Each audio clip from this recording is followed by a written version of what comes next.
अरे पंडित उठो उठो, सोने से काम नहीं चलेगा।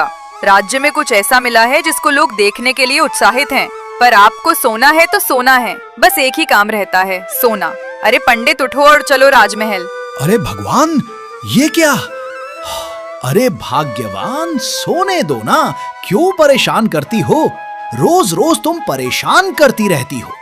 बोलो, आज कौन सी मुसीबत सिर पर पड़ी है जो एक पंडित को सोने नहीं दे रही हो? आहा, बहुत सो लिए, अब उठ जाओ। एक बहुत बड़ी खबर है, राजा को एक जादुई संदूक मिला है और जिसने भी उसकी चाबी ढूंढ ली उसे राजा मुंह मांगा इनाम देगा। अरे ऐसा क्या? मैं तुरंत उठा। अब चलो भाग्यवान, राजा के पास चलें। अब तो पैसा ही पैसा होगा। मैं अपनी तंत्र मंत्र की विद्या से उस चाबी की दिशा बता सकता हूँ। चलो अब राजमहल। और इस तरह पंडित, जो कुछ पल पहले तक नींद के आगोश में था, अब लालच और जिज्ञासा में भरकर निकल पड़ा राजमहल की ओर।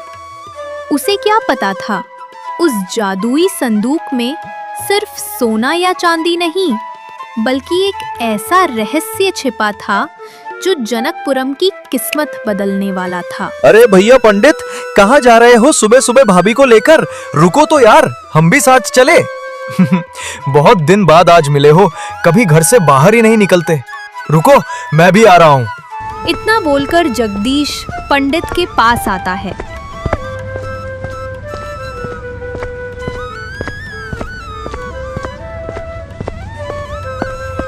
फिर पंडित जगदीश से कहता है, अरे जगदीश भाई, कभी घर भी आया करो। महीना हो गए पर मुलाकात नहीं हुआ। बचपन में साथ खेला करते थे, पर समय ने ऐसा करवट बदला कि अब दोस्त भी अपना समय नहीं निकाल पा रहे। अरे पंडित भाई, ऐसी बात नहीं है। दरअसल मैं थोड़ा काम से बाहर गया था, पर मेरा ध्यान तुम्हारे ऊपर ही था। तुम्हारे बिना मैं अधूरा था। बोलो, आज किधर जाने का प्लान है? और भाभी को भी साथ में लेकर जा रहे हो? कहीं निमंत्रण है क्या? अरे पगले, इतने बड़े हो गए हो पर अभी बच्चों के जैसी बातें करते हो। हम कहीं निमंत्रण नहीं जा रहे हैं, हम जा रहे हैं राजा के दरबार। हमें पता चला है कि राजा को कोई जादुई संदूक मिला है और इस संदूक की चाबी जो कोई ढूंढ कर लाएगा, राजा उसे मुंह मांगी चीज देगा। अरे पंडित, गजब! ये सही मौका। हमको चाबी ढूंढना ही पड़ेगा। अगर चाबी ढूंढ देंगे तब राजा खुश होकर बहुत सारे इनाम देगा और फिर हम बहुत बड़े आदमी हो जाएंगे। डर डर की ठोकरें खाना बंद कर देंगे। चलो, साथ में भी चलता हूँ। इतना बोलकर जगदीश भी पंडित के साथ राजमहल की तरफ निकल पड़ा। और फिर थोड़ी देर बाद वे सभी राजमहल पहुंच गए। वहां पर पहुंचकर देखा कि और भी आदमी खड़े थे। संदूक बीचों बीच रखा था। पंडित और जगदीश को देखकर राजा बोल पड़ा, पंडित, ये कोई पूजा पाठ करने का स्थान नहीं है।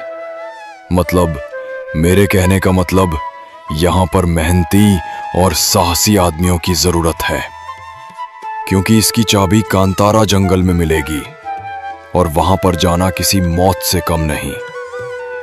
इसलिए आप यहां से जा सकते हैं। आपका काम सिर्फ पूजा पाठ करना है। रहस्यमयी चीजों में आप अपना हाथ ना डालें। अरे राजा जी, सत सैया के दोहरे जो नाविक के तीर, देखन में छोटन लगे घाव करे गंभीर। मतलब हम जो दिखते हैं वो है नहीं और जो हैं वो दिखते नहीं। इसलिए हमें छोटा और कमजोर मत समझो। ये कोई जादुई संदूक नहीं, बल्कि राक्षसी पेटी है। इसको खोलना मतलब काली शक्तियों को आजाद करना। ये सबको बर्बाद कर देगी। क्या बोल रहे हो पंडित? ये संदूक एक राक्षसी संदूक है। तुम्हारे कहने का मतलब, अगर हम इस संदूक को खोलेंगे तब राक्षसी शक्तियां बाहर आएंगी और इस राज्य को बर्बाद कर देंगे। पर ऐसा तो मैं नहीं सुना था। मैंने सुना था कि ये एक जादुई संदूक है जिसकी चाबी कांतारा जंगल में कहीं छुपाई गई है और फिर उस चाबी से इस संदूक खोलते ही राज्य में एक चमत्कार होगा। राजा जी, आपकी बातें बिल्कुल सही हैं, पर जहां तक मेरा अनुमान है वहां तक ये बात गलत है। मैं भी एक पंडित हूं और मुझे भी कुछ चीजों का ज्ञान होता है। मैं अपने मंत्रों से ये जान चुका हूं कि ये संदूक कोई आम संदूक नहीं, बल्कि काली शक्तियों का बंधक है। अगर ऐसी बात है पंडित, तो हमारे राज्य के मुनि व्यास महाराज से बात करनी होगी। इसके लिए आपको और जगदीश को मेरे साथ चलना होगा और अपनी पत्नी को बोलो कि घर जाए और हमारे आने तक इंतजार करें। राजा की इतनी बात सुनकर पंडित अपनी पत्नी से कहता है, सुनो भाग्यवान, अगर मैं लौटा तब ठीक नहीं तो समझ जाना कि मैं उस चाबी को खोजने के लिए कांतारा जंगल जा रहा हूं। और हां, घबराना नहीं, ईश्वर में विश्वास रखना। जो कुछ भी होगा बहुत अच्छा होगा। इतना बोलकर राजा, मंत्री, पंडित और जगदीश सभी लोग व्यास महाराज से मिलने चल देते हैं।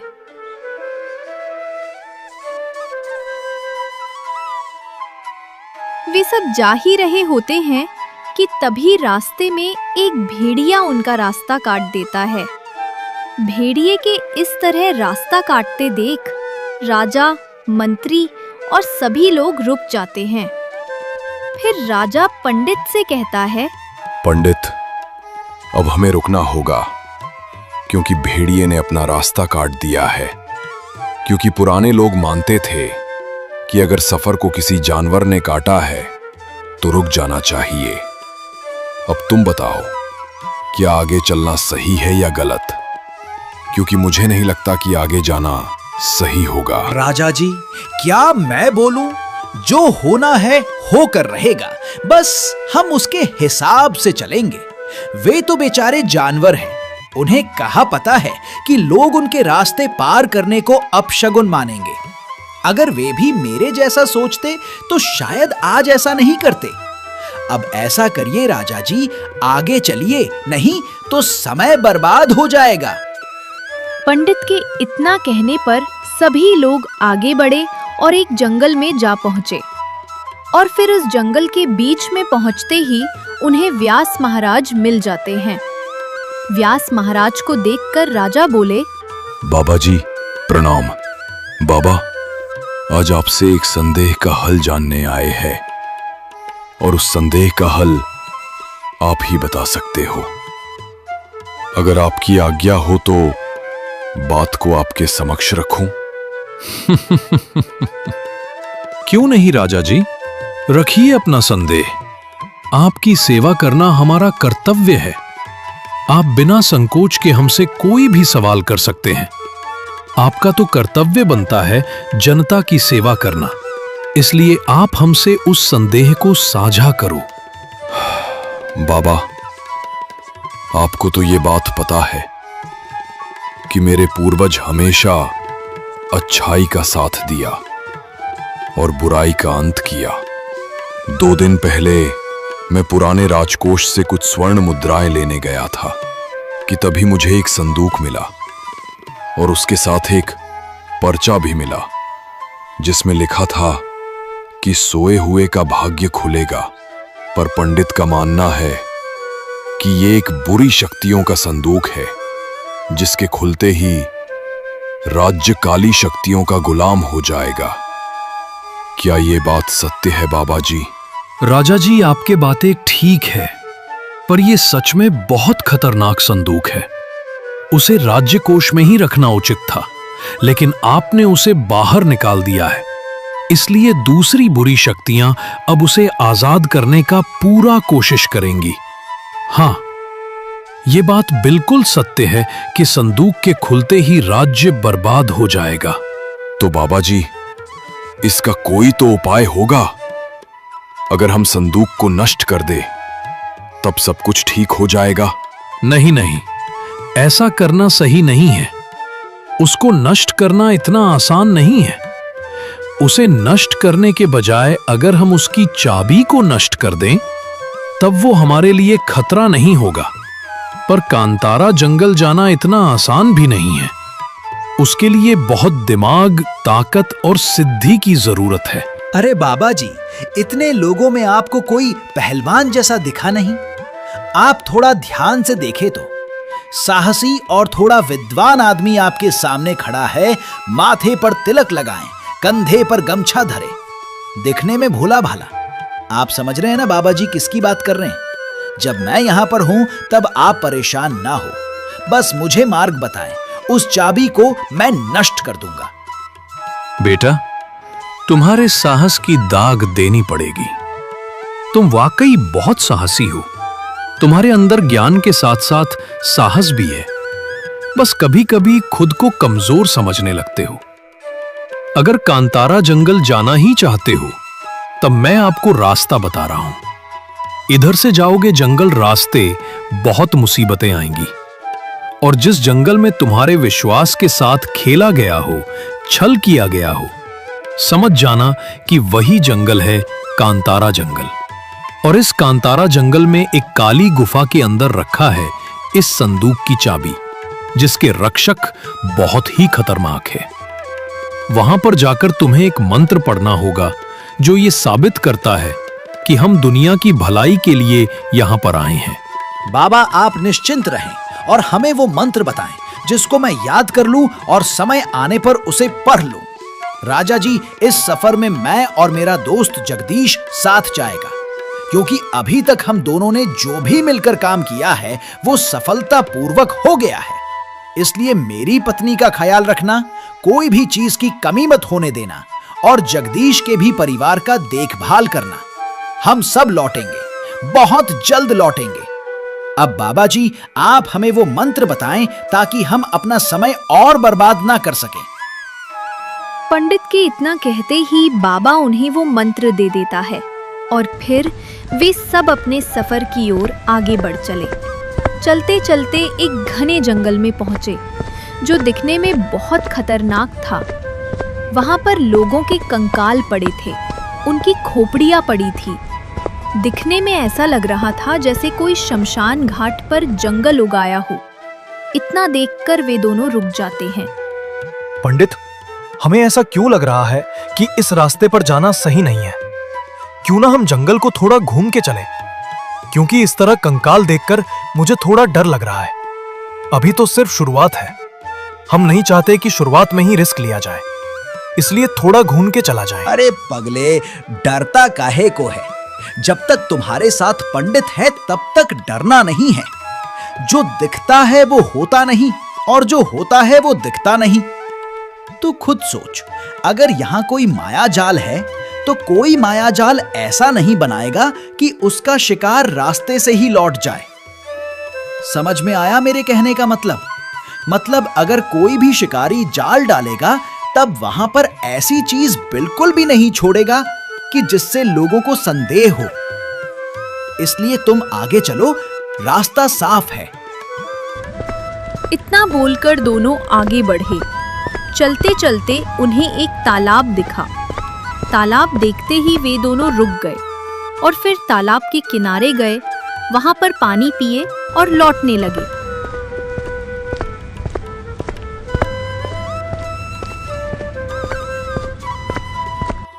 तभी जगदीश पंडित से बोला, अरे पंडित, क्या हम थोड़ी देर आराम कर लें? क्योंकि सफर बहुत लंबा है और रात भी होने वाली है, और रात में जंगल में रुकना सही नहीं होगा। इसलिए हम शाम को ही आराम कर लें। वे दोनों इतना बोलकर एक पेड़ की तरफ आराम करने निकल चले, और जैसे ही पेड़ के पास पहुंचे वैसे ही जगदीश को एक चिराग दिखाई दिया। चिराग को देखकर जगदीश पंडित से बोला, पंडित, एक बात पूछूं? क्या तुमने भी वो कहानियां पढ़ी हैं जिसमें चिराग रगड़ने से जन्न बाहर आता है? क्या तुमको लगता है कि वो बातें सही हैं? अगर लगता है तो कुछ ना कुछ तो होने वाला है, और ऐसा होने वाला है जिसको देखकर मजा आ जाएगा। हाँ, बातें सही हैं, क्योंकि मेरे पूर्वज बताते थे कि उनका एक साथी दोस्त जिन्न था जो उनके साथ घूमता था और बातें भी करता था, पर अचानक से पता नहीं कहां गायब हो गया और फिर कभी दिखा नहीं। पर तुमने ऐसी बात क्यों की? क्या तुमको जिन्न मिला है क्या? मिला नहीं, पर मिलने वाला है। पंडित, सामने देखो, एक चिराग पड़ा है और मुझे पूरा विश्वास है कि हम इस चिराग को रगड़ेंगे और जैसे ही रगड़ेंगे वैसे जिन्न बाहर आएगा। मेरी बातों का विश्वास करो। अरे हाँ, ये तो सच में एक चिराग है और ये बहुत पुराना है। कहीं ऐसा तो नहीं ये वही चिराग है जो मेरे पूर्वजों से खो गया था? मेरे समझ में नहीं आ रहा जगदीश। ऐसा करो, चिराग को रगड़ो, जो होगा देखा जाएगा। पंडित की इतनी बात सुनकर जगदीश तुरंत चिराग को रगड़ने लगता है। चिराग के रगड़ते ही उसमें से एक जिन्न बाहर आता है। जिन्न को देखकर पंडित और जगदीश दोनों बहुत डर जाते हैं और डरते डरते उस जिन्न से बोलते हैं, क्या तुम सच में एक जिन्न हो या फिर मेरे मन का वहम है? अगर तुम एक जिन्न हो तो मुझसे बातें करो और मुझे बताओ कि तुम तबाही जिन्न हो या सलामती जिन्न हो। बोलो। पंडित और जगदीश भाई, मैं एक जिद्दी और गुस्से वाला जिन्न, पर दोस्तों से कभी गुस्सा नहीं होता, इसलिए तुम दोनों डरो नहीं। अब हम एक दोस्त हैं। मैं वर्षों से इस चिराग के अंदर बंद था। और हाँ पंडित, तुम्हारे मन की बातें मैं समझ सकता हूं, तुम्हारा दिमाग में पढ़ सकता हूं, पर कांतारा जंगल जाना उतना आसान नहीं है। वहां पर मेरी सारी शक्तियां बाधित हैं। मेरे सोचने की क्षमता और गायब होने की क्षमता उतनी मजबूत नहीं रहेगी जितनी इस जंगल में है, और वहां पर कदम कदम पर मौत है। तो बोलो, क्या तुम मौत का सामना कर पाओगे? अब जब दोस्त बन गए हो तो दिल में रखने की क्या जरूरत है? अरे पगले, मरने का डर उसे लगता है जो कायर होते हैं। हम तो सिर्फ लोगों के लिए जीते हैं, अपने राज्य के लिए जीते हैं। अगर उनकी सेवा करते करते मौत भी आ जाए तब कोई फर्क नहीं पड़ता। हाँ जिन भाई, आपकी बातें सही है, पर मुझे कहीं कहीं थोड़ा डर लगता है, क्योंकि अभी मेरी शादी नहीं हुई। इसलिए सोच रहा था कि शादी हो जाए फिर मर जाऊं तो कोई गम नहीं। बुरा मत मानना, मजाक कर रहा था। अब चलो सफर को आगे बढ़ाया जाए। अरे तो उसमें चलने की क्या जरूरत है हमसे? बोलो, उड़ाते हुए, आसमान की सैर कराते हुए कांतारा जंगल के पास उतारूंगा। बोलो, क्या तुम दोनों मेरे साथ उड़कर चलोगे या फिर मैं तुम्हारे साथ पैदल चलूं? अरे ना बाबा ना, हमें उड़कर नहीं जाना, हमें पैदल चलना है, क्योंकि सफर का मजा तभी है जब हम रास्ते को समझकर चले। वैसे भी अगर हम रास्ते को देखकर चलेंगे तब लौटने में कोई भी दिक्कत नहीं होगी, क्योंकि कोई भरोसा नहीं है कांतारा जंगल किसको निगल जाए। इसलिए हमें पैदल जाना सही लगता है। पंडित की इतनी बात सुनकर सभी जंगल की तरफ निकल पड़े और चलते चलते रात हो गई। लेकिन वो सब रुक नहीं, वे सब चलते रहे। चलते चलते आखिरकार सभी रुक जाते हैं। तब पंडित बोलता है, जिन्न भाई, इतना बड़ा जंगल है, मुझे कुछ खाने को लेकर आओ, क्योंकि मुझे बहुत जोरों से भूख लगी है। और हाँ, तुम उसे अपनी जादुई शक्तियों से नहीं बनाओगे। मुझे पेड़ का मीठा रसीला फल चाहिए, जिसको खाकर मेरी आत्मा तृप्त हो जाए। हाँ पंडित, सही कह रहा है। भूख तो बहुत जोरों से लगी है। मुझे भी खाने का बहुत मन हो रहा है, इसलिए कुछ खाने को लेकर आओ। तुम उड़ सकते हो, गायब हो सकते हो, तो मेरे लिए कुछ खाने को लेकर आओ। हम दोनों यहीं पर बैठकर तुम्हारा इंतजार कर रहे हैं। ठीक है दोस्तों, जैसा कहो। मैं यूं गया और यूं आया। बस तुम दोनों मेरा इंतजार करते रहना, क्योंकि मैं अच्छे फल ढूंढने के चक्कर में काफी दूर तक निकल जाऊंगा। इसलिए मेरा इंतजार करना। और हां, इधर उधर भटकना नहीं तो इस जंगल में ढूंढना बहुत मुश्किल हो जाएगा। इतना बोलकर जिन वहां से चला जाता है और जगदीश एक पेड़ के पीछे पेशाब करने लगता है। तभी उसे एक स्त्री दिखाई देती है। स्त्री को देखकर जगदीश डर जाता है और फिर पंडित के पास जाता है और पंडित से कहता है, पंडित पंडित, क्या रात में जंगल में भूतनी होती है या फिर कोई भटकी हुई स्त्री भी आ सकती है? और मेरे कहने का मतलब कि जंगल में कुछ ऐसा भी हो सकता है जिसे हम छलावा ना बोले। अरे मेरे कहने का मतलब क्या, जंगल में कोई ऐसी भी स्त्री हो सकती है जिस पर हम विश्वास कर सकते हैं? हाँ, क्यों नहीं, कोई भी हो सकती है। ऐसा है नहीं कि जंगल सिर्फ भूतों के लिए बना है या फिर भूतनी के लिए बना है। यहाँ पर कोई भी रह सकता है, सभी स्वतंत्र हैं, सबकी जिंदगी है। पर तुम ऐसा क्यों पूछ रहे हो? क्या तुम्हें कहीं भूतनी दिखी क्या? भूतनी नहीं पंडित, तुम्हारी भाभी। मुझे एक स्त्री दिखी और वो बहुत खूबसूरत थी। सामने से जा रही थी और मेरा दिल उस पर लट्टू हो गया है। इसलिए पंडित भाई, तुमको मेरी कसम मेरे साथ चलो और उसको देखकर बताओ कि मेरे लिए कैसी रहेगी। अगर उसने शादी की हां कर दी तब एक पार्टी मेरी तरफ से। अरे पगली, मैं तो चलने वाला था, पर तुमने दोस्ती की कसम क्यों दे दी? चलो, मैं उससे बात करता हूं और तुम्हारी शादी भी करवा दूंगा। पर थोड़ा मुझे शक हो रहा है कि इतने घने जंगल में भला एक लड़की क्या करेगी? पर हो भी सकती है। अब चलकर पता लगाना ही होगा। इतना बोलकर पंडित और जगदीश वहां से उस औरत को ढूंढने लगते हैं और काफी दूर ढूंढने के बाद आखिरकार उन्हें एक झोपड़ी दिखाई दी जो जंगल के बीचों बीच बनी थी। पंडित और जगदीश दोनों उस झोपड़ी के पास जाते हैं और झोपड़ी के पास खड़े होकर बोलते हैं, अरे कोई है क्या जी? अगर हो तो बाहर निकलो, हमें थोड़ा काम है आपसे। क्या आप हमारी मदद कर सकती हो? अरे सुनो जी, निकलो तो आपसे थोड़ी जरूरी बात करनी है। अरे यार, पंडित कोई सुन ही नहीं रहा है। ऐसा लगता है जैसे कोई इस घर में है ही नहीं। अरे रुको जगदीश, वो नहीं, उसका बाप निकलेगा। एक बार पहले मुझे बुलाने तो दो। अरे वो घर के मालिक, निकलो यार, इतनी देर से बाहर खड़ा हूं, पागल समझ रहे हो क्या? तुरंत निकलो घर से, नहीं तो बहुत बुरा होगा तुम्हारे लिए। साला दिमाग खराब करके रखा है, निकल बे घर से जल्दी। पंडित के इतना बोलते ही उस घर से एक स्त्री बाहर निकलती है,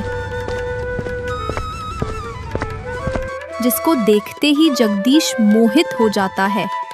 तभी स्त्री बोलती है, अरे आप दोनों कौन हैं और यहाँ पर क्या करने आए हो? कोई काम है क्या या रास्ता भटक गए हो? बोलो आप आए कहाँ से और मुझसे क्या काम है? क्योंकि इस जंगल में कोई कभी नहीं आता, सिर्फ हम मंगोली जाति के वंशज ही यहाँ पर रहते हैं। क्या बोल रही हो तुम? जंगल में अकेले रहती हो? पर एक औरत का जंगल में रहना सही नहीं है क्या? तुमको नहीं लगता कि तुम्हारे साथ कुछ भी हो सकता है? इसलिए मेरी बात मानो, तुम मेरे साथ मेरे गांव चलो। हाँ सुंदरी, मेरा दोस्त सही बोल रहा है। वो तुमको बहुत पसंद करता है, मतलब कर रहा है। अरे मैं क्या बोल रहा हूं समझ में नहीं रहा। सीधी सीधी बात करना चाहता हूं कि वो तुमसे शादी करना चाहता है। क्या तुम बोलो मेरे दोस्त जगदीश को पसंद करती हो? अरे मैं क्यों घबरा रहा हूं, जैसे तो मुझे शादी करनी हो। अरे यार जगदीश भाई, तुम ही बात करो, मेरे बस की नहीं है। अरे हाँ, मतलब कि मैं तुमको पसंद करता हूं और तुमसे शादी करना चाहता हूं। तो क्या तुम मेरी पत्नी बनना पसंद करोगी? कोई जोर जबरदस्ती नहीं है। अगर तुमको लगता है तो ठीक, नहीं तो कोई बात नहीं। आज तक जो भी मुझसे मिले मेरे अपने पर आए, सबने सिर्फ अपना स्वार्थ दिखाया। आज सिर्फ आप दोनों को देखकर मुझे ऐसा लग रहा है जैसे कोई मेरा अपना मुझे बुला रहा है। मैं बहुत खुश नसीब हूँ कि आपकी पत्नी बनने का सौभाग्य मिला मुझे। मैं शादी करने के लिए तैयार हूँ। आए हाय, ये तो बड़ी औसम है यार। कितने आराम से मान गई। पंडित फटाफट मेरी शादी का डेट निकाले, अब और इंतजार नहीं कर सकता। अरे पगले, पहले जाकर अंदर थोड़ी बात तो कर ले, और मैं इधर ही तुम्हारा इंतजार कर रहा हूं। और अगर नींद लग गई तो सो भी जाऊंगा। अब अंदर जाओ, शर्म मत कर। पंडित के इतना कहते ही जगदीश कमरे के अंदर जाता है और अकेले पंडित बाहर इंतजार करने लगता है।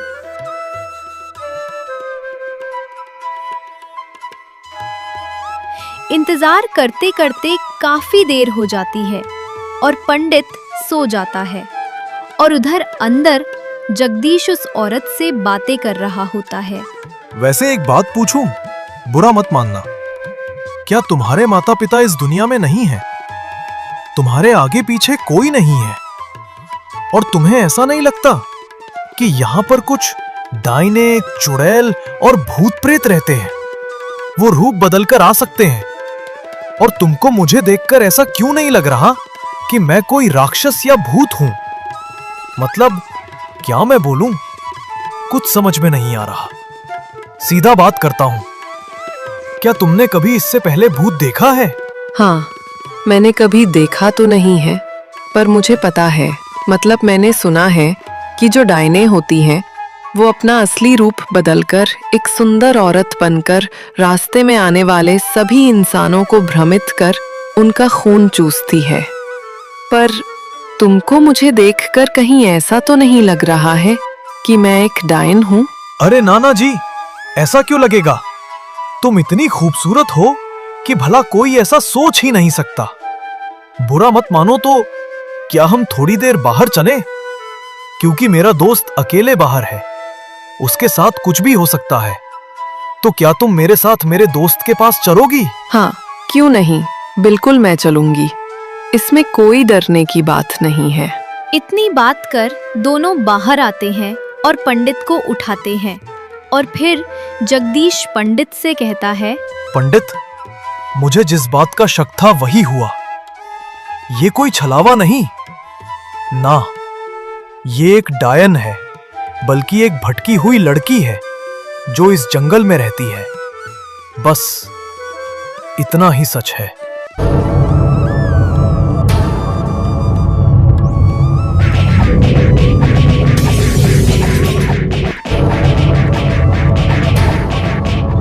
अरे जिन्न भाई, ये क्या कर दिया तुमने? तुमको पता होना चाहिए वो तुम्हारी भाभी थी और तुमने उसको मार दिया। तुम बहुत निर्दयी हो। हमारा तुम्हारा साथ कभी नहीं होगा। चले जाओ हमें छोड़कर, हम अपना सफर खुद कर लेंगे। तुम जलते हो हम दोनों से। तुमने क्यों मारा उसे, ये बताओ पहले। अरे जगदीश, क्या हो रहा है? जिन्न भाई जरूर कुछ देखा तभी उसने ऐसा किया, नहीं तो अपने खुशी के लिए उसे दुख क्यों होगा? और मुझे इतना बता कि कब से तुम्हारी वो सगी हो गई? अब इतना बताओ जिन्न भाई, आपने उसको क्यों मारा? ऐसा आपको क्या दिखा कि उसे मारना सही था? अरे मेरे दोस्तों, आप ऐसा क्यों बोल रहे हैं? मैं तो आपकी भलाई के लिए कर रहा हूं। और पंडित, आप तो थोड़ा बहुत ज्ञान रखते ही हैं। अपने अपने मंत्रों से ये नहीं जान पाए कि ये एक डायन है जो जगदीश को अपने माया जाल में फंसाकर उसे अंदर से खत्म कर रही थी। थोड़ी देर रुको, अभी ये अपने असली रूप में आ जाएगी। इतना बोलकर जिन अपनी एक जादुई शक्ति उस औरत के ऊपर करता है, और फिर देखते ही देखते वो औरत एक डायन के रूप में बदल जाती है। इतना देखकर पंडित और जगदीश हैरान हो जाते हैं। अरे ये तो सच में एक डायन है। मुझे माफ करना भाई, मैं खामखार आपको उल्टा सीधा बोला। मैं उसके लिए माफी मांगता हूँ। आज के बाद ऐसी गलती कभी नहीं करूंगा। और रही बात शादी की, तो भाड़ में गया भैया। ये जंगल में शादी हम नहीं कर पाएंगे। अरे ऐसा काहे बोल रहे हो जगदीश? वो तो हमारी भाभी है, और भाभी को ऐसा नहीं बोलते। माफ करना, मजाक कर रहा था। अब तो मेरी भूखी नहीं लगी। ऐसा करो, सफर जारी रखो, जो होगा देखा जाएगा। अब कुछ भी नहीं देखा जाएगा। अब जिन्न भाई, हम सबको गायब करो और ले जाकर कांतारा जंगल में उतार दो, क्योंकि अब हम चलेंगे फिर भटकेंगे, समय खराब करेंगे। इससे अच्छा है हम कांतारा जंगल पहुंचकर अपने मुकाम तक पहुंच जाएं। यही हमारा उद्देश्य है। उस चाबी को नष्ट कर फिर वापस आ जाना है। ठीक है दोस्तों, जैसा आप कहें। तो गायब होने के लिए तैयार हो जाओ। है जिन्नी शक्तियां, हमारे दोस्त को हमारे साथ कांतारा जंगल ले चलो। जिन के इतना बोलते ही तुरंत सभी वहां से गायब हो जाते हैं और थोड़ी ही देर में कांतारा जंगल में पहुंच जाते हैं। वहां पर पहुंचते ही उनके सामने एक आंख वाला राक्षस आ जाता है। रुक जाओ, आगे जाना मना है। मुझे पता है कि तुम सब उस चाबी को नष्ट करने जा रहे हो, पर ऐसा कभी नहीं होगा। हम सभी काली शक्तियां मिलकर अमावस्या की रात को उस चाबी को लेकर उस संदूक को खोलेंगे और फिर इस दुनिया में राज होगा तो सिर्फ काली शक्तियों का राज होगा और तुम्हारे जैसे लोग सिर्फ हमारे गुलाम होंगे। बुरा मत मानना, एक बात बोलूं, भैंस के जैसे हो गए हो पर दिमाग तुम्हारे अंदर थोड़ा भी नहीं है। साला पागल का पागल है। कभी इतिहास उठाकर पढ़ लो, तुमसे बड़े बड़े राक्षस इंसानों की बराबरी नहीं कर सके। और रही बात काली शक्तियों की, तुम उनका सफर अब खत्म हुआ। अरे हे पंडित, ज्यादा बड़बड़ मत कर, नहीं तो तुझे कच्चा चबा जाऊंगा और कोई बचा भी नहीं पाएगा। वैसे भी मुझे काफी दिनों से इंसान का मांस नहीं खाने को नहीं मिला। तुम तीनों को खाकर मेरी आत्मा तृप्त हो जाएगी। बहुत दिन बाद ऐसा खाना खाने को मिलेगा, बहुत मजा आएगा। अरे बुड़बक, पागल है क्या तू? इतनी देर से फेंके जा रहा है। तुझको क्या लगता है कि तू अमावस्या के रात तक हम सबको रोक पाएगा? कभी नहीं। तुमको उठाकर पटकने वाला मेरे पास मेरा दोस्त जिन्न भाई है। अगर तुमने हम दोनों को हाथ लगाया तो शायद धोने के लिए हाथ भी नहीं बचेगा। माफ करना, मजाक कर रहा हूं। पंडित भाई, मजाक कर दिए हो तो अब सच तो करना ही पड़ेगा। बोलो तो साले को मार डालूं, क्योंकि मेरे हाथ में खुजली होने लगी है। और तुमको पता होना चाहिए, जब मेरे हाथ में खुजली होती है तब मैं किसी को मारता जरूर हूं। अरे तो देर काहे कर रहे हो भाई, बचा दो उसको। बहुत घमंड है इसके अंदर, मारो इसको, तुरंत मारो भाई। इतना बोलते ही जिन्न अपनी शक्तियों से उस एक आंख वाले पर आक्रमण करता है, लेकिन एक आंख वाला राक्षस भी आक्रमण करता है। काफी समय तक लड़ाइयां चलती रही, लेकिन कोई कमजोर होने का नाम ही नहीं ले रहा था। तभी जिन्न को काफी गुस्सा आ जाता है और फिर वो गुस्से में उस राक्षस के पास जाता है और उसे उठा उठा कर पटकने लगता है और पटक कर उसे मार देता है। ओहो बड़े भैया, मजा आ गया कसम से। क्या मारते हो यार, गजब का मारते हो, मजा आ गया देखकर। अब ऐसा करो, देरी मत करो, क्योंकि कांतारा जंगल में सुबह होती ही नहीं है। यहाँ पर सिर्फ अंधेरा ही अंधेरा रहेगा। और हाँ, काली शक्तियां राज करती हैं यहाँ पर, इसलिए अमावस्या के पहले पहले हम सबको उस चाबी के पास पहुंचना होगा। अब देर मत करो, चलो। इतना बोलकर सभी लोग आगे बढ़ते हैं। चलते चलते काफी देर हो चुकी थी। तभी उन्हें एक शेर का कंकाल दिखाई दिया। शेर के कंकाल को देखकर जिन्न तुरंत रुक जाता है और फिर जगदीश और पंडित से कहता है, रुको दोस्तों, आगे जाना सही नहीं है, क्योंकि मुझे लग रहा है कि आगे कुछ खतरा है। अगर इस शेर के कंकाल को देखो, हमें ऐसा लगता है कि जैसे शेर 1-2 दिन में मारा गया हो, और शेर को कोई जानवर मार भी नहीं सकता। इसलिए यहाँ पर सचेत रहना बहुत जरूरी है। कौन सा राक्षस किधर से आ जाए कुछ पता नहीं है। इसलिए मेरे दोस्तों, सचेत रहो और मेरे साथ चलो। जिन्न इतना बोल ही रहा होता है कि तभी उनके सामने एक और राक्षस आ जाता है। राक्षस बहुत खतरनाक था। राक्षस को देखकर पंडित और जगदीश दोनों डर जाते हैं, लेकिन उन्हें भरोसा होता है कि उनका जिन्न भाई उनकी मदद करेगा। तुमने मेरे भाई को मारा, तुमको क्या लगता है कांतारा जंगल में आकर किसी को मारकर चले जाओगे, ये तुम्हारी भूल है। यहाँ पर जो भी आया लौटकर कहीं नहीं गया और तुम भी नहीं जाओगे। मैं इस जंगल का महाराज दैत्यराज हूँ और दैत्यराज को मारना उतना ही मुश्किल है जितना कि स्वयं नारायण को मारना। अरे चुप कर साले, अगर मेरे भगवान के बारे में कुछ बोला तब तेरे साथ बहुत गलत होगा। मैं एक ब्राह्मण हूँ और मैं अपने भगवान के बारे में ऐसा कभी नहीं सुन सकता।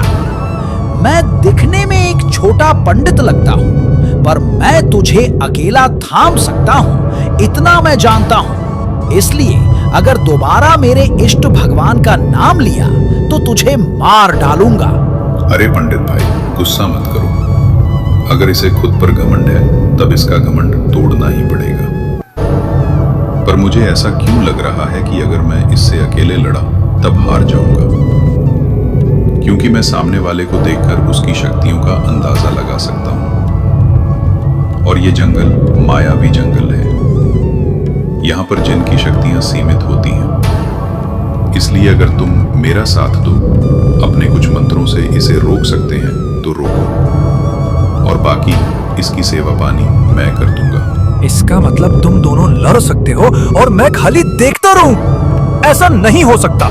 मैं भी डंडे उठाकर एक दो डंडे लगा सकता हूं, पर सही बात है, बीच में नहीं पड़ना चाहिए। ठीक है, तुम सब लड़ो, मैं खड़ा होकर देखता हूं। बाद में बताऊंगा किसने अच्छा लड़ा।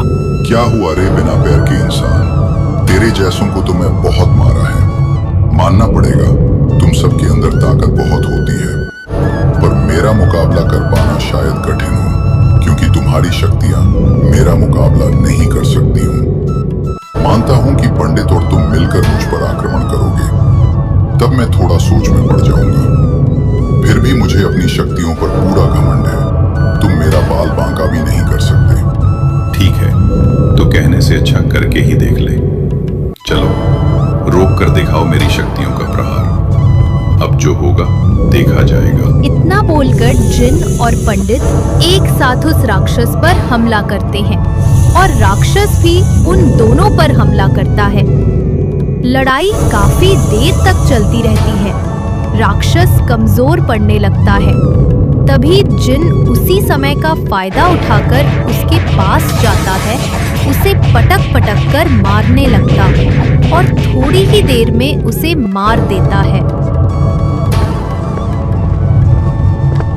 और वे सब थोड़ा आगे बढ़ते और फिर उन्हें एक गुफा दिखाई देती है। गुफा को देखकर जिन बोलता है, सुनो पंडित, हमको लगता है यही वो गुफा है जहां पर उस संदूक की चाबी है। पर इसके रक्षक भी होंगे, और वे दैत्य रक्षक नहीं बल्कि देव रक्षक हैं। उनसे लड़ना सही नहीं होगा। इसलिए पंडित, मेरे भरोसे मत रहना। अब तुमको अपना दिमाग लगाना होगा और उस चाबी को नष्ट करना होगा। अरे तुम उसकी चिंता मत करो, मुझे उसका मंत्र पता है। पर ध्यान रहे, वहां पर गुस्सा मत करना, क्योंकि उनको मारना सही नहीं होगा। इसलिए हम जितना प्यार से काम निकाल सकते हैं निकालेंगे।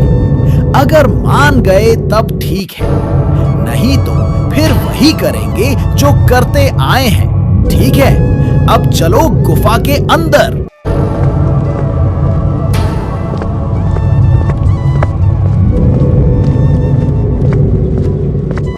गुफा के अंदर जाते ही उन्हें एक नाग दिखाई देता है। नाग को देखकर पंडित रुक जाता है और फिर नाग पंडित से कहता है, अरे वो पंडित, ये कोई आम गुफा नहीं है जो तुम यहाँ पर आ रहे हो। मेरी बात मानो, यहाँ से चले जाओ। हम आपको नुकसान नहीं पहुँचाएंगे, आपसे वादा करते हैं। नागराज, हम यहाँ जाने नहीं बल्कि यहाँ पर कुछ काम करने आए हैं। आप शायद हमें पहचाने नहीं। रुको, मैं अपना पहचान आपको देता हूँ। इतना बोलकर पंडित नागराज के सामने एक मंत्र पढ़ता है। नागराज तुरंत समझ जाता है कि ये मंत्र कोई आम मंत्र नहीं, बल्कि एक सत्य के लिए बोला हुआ मंत्र है। मंत्र के बोलते ही नाग तुरंत वहां से गायब हो जाता है और फिर चाबी देखकर पंडित जिन से कहता है, सुनो जिन भाई, अपनी जिनी शक्तियों के द्वारा इस चाबी को नष्ट कर दो और ऐसा नष्ट करो कि फिर दोबारा कभी बने नहीं तो दुनिया काली शक्तियों की गुलाम हो जाएगी और मानव मतलब इंसानियत खत्म हो जाएगी। ठीक है मेरे दोस्त, जैसा आप कहें। हे जिन्नी शक्तियां, मेरे सामने दिख रही चाबी को समूल सहित नष्ट कर दो और दोबारा भविष्य में ये कभी बनाई न जा सके। इतना कहते ही चाबी नष्ट होकर गायब हो जाती है और फिर जिन, जगदीश और पंडित तीनों को लेकर जिन उनके राज्य आता है और फिर राजा उनका अच्छे से स्वागत करता है और पंडित जगदीश को खूब सारे स्वर्ण मुद्राएं देता है और जिन को राज्य का सेना मंत्री बना देता है। तो दोस्तों, इस तरह एक बुराई पर अच्छाई की जीत हुई और उस चाबी को हमेशा के लिए नष्ट कर दिया गया। आप कमेंट करके बताएं कि क्या हम एक और भाग इसी तरह लाएं? अगर आपको एक और भाग देखना है तो कमेंट करें। चैनल को लाइक करें, शेयर करें और सब्सक्राइब करना न भूलें। कमेंट करके जरूर बताएं यह कहानी कैसा लगा। दोस्तों, ज़्यादा से ज़्यादा लाइक करें, फिर इससे भी अच्छा स्टोरी लेकर मैं जल्द ही आऊँगा। धन्यवाद।